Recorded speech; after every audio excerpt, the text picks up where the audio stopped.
Hi everybody.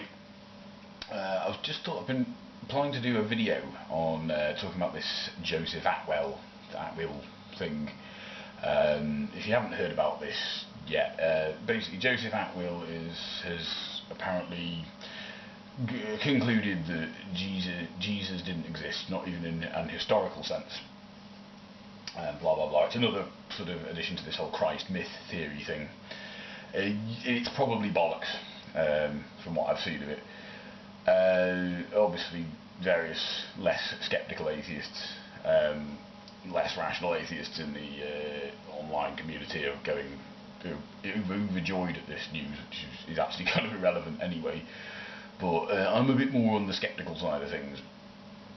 I've not looked into it very much, to be honest, partly because I really don't give a shit about it, but I did have a bit of a skim of it. The thing that really stuck out for me was this claim that there is somehow some code in the Bible which says, which we're supposed to work out, which actually tells us that Jesus didn't exist, that tells us it's all made up. Anything involving codes in the Bible straight away sets off my scepticism alarm. Makes me think, no, don't really believe that. Yeah, I'm very sceptical of any sort of claims of Christ myth theory, really. I don't know where. If you asked me, did Jesus exist? If you'd asked me a couple of years ago, I'd probably have said yes. There was, I believe there was an historical Jesus, but I don't believe there's any evidence to suggest he had any supernatural powers. You know, he was most likely just a teacher or a philosopher of the time, whatever.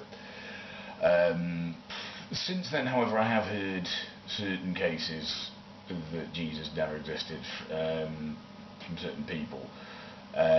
One of them was at this website JesusNeverExisted.com, which I have to say is a horrible site.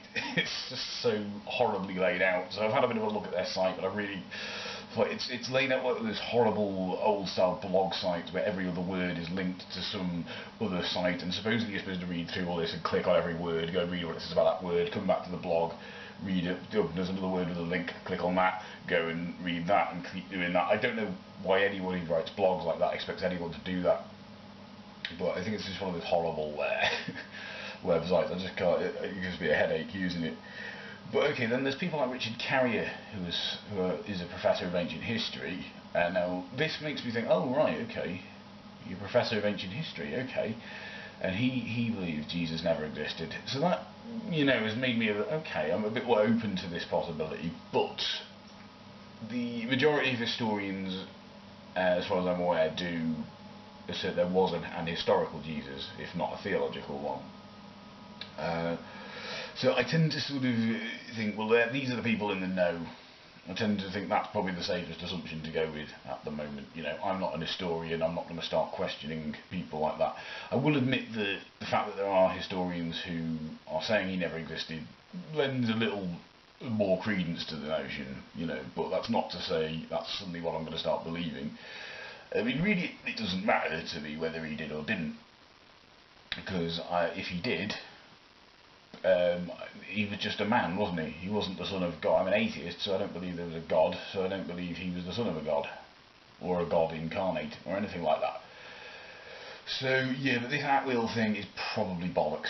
If I'm wrong, I'm wrong. What I love was on the Thinking Atheist on Facebook, and I've had differences with the Thinking Atheist in the past. I don't agree with them about everything. I've had certain arguments with Meg, usually to do with Pat Condell and Islam and things like that.